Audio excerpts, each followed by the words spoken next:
Hi. So today I'm going to explain about the meaning of two simple words that are frequently used in the law and the rules, which are may and shall. The English language meaning, the meaning of the may and shall in English language is very clear. May means it is optional word, shall means it's compulsory word. For example, if I say I may come, it is also implied that I may not come. If I say I may not come, it implies that I may come. It also implies that I may come. So may is an optional word. And coming to shall, if I say I shall come, it means I am coming. Without fail, I am coming. If I say I shall not come, that means I am not coming. So the usage of shall is very clear. It is fixed, but the usage of may is fluid. The same is also the case in the law. In the law, may is used as directory provision. If,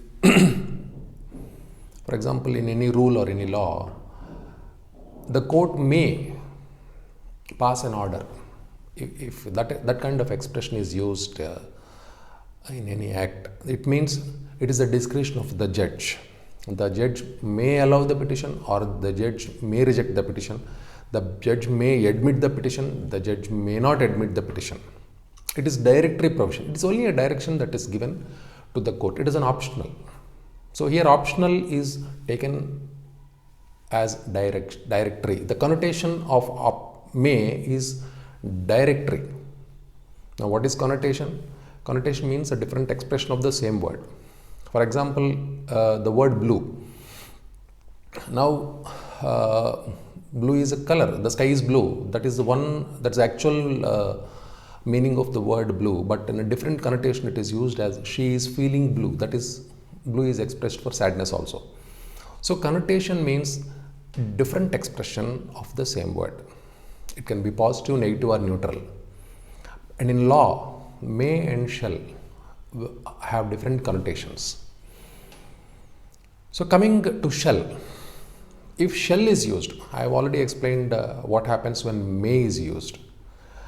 It is a directory in nature. Wherever you find may, it is directory in nature. Please understand that point. That means the judge has the discretion to follow the direction or not. Now if shall is used, then judge has no other option other than to compulsorily admit the petition.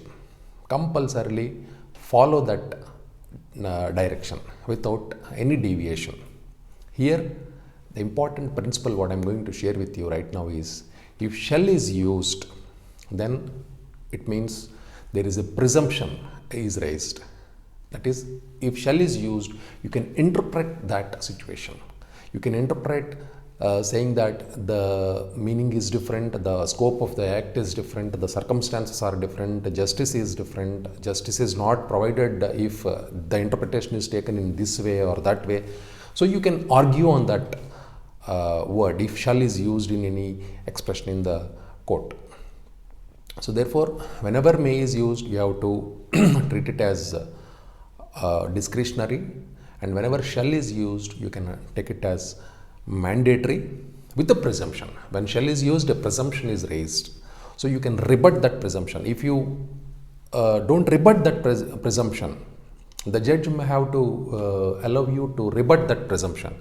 If the presumption is not rebutted, then it becomes mandatory provision. If the presumption is rebutted, presumption means it is true unless it is not opposed. It is found to be true. It doesn't need any proof. If you have to, you can oppose it. But that is the meaning of the presumption. If law says 7 years death, the death of a wife in a dowry death, if it is below 7 years, law presumes it to be dowry death. So that presumption can be rebutted. You can disprove that presumption by giving evidence to the court, by submitting evidence to the court.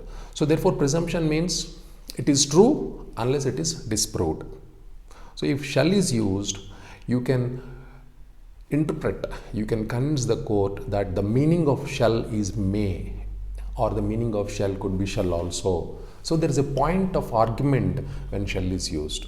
So law has a different connotation for different words. So may and shall have these kind of connotations in the law. Hope I am clear. Thank you. Thanks for watching. If you have any doubts, kindly comment.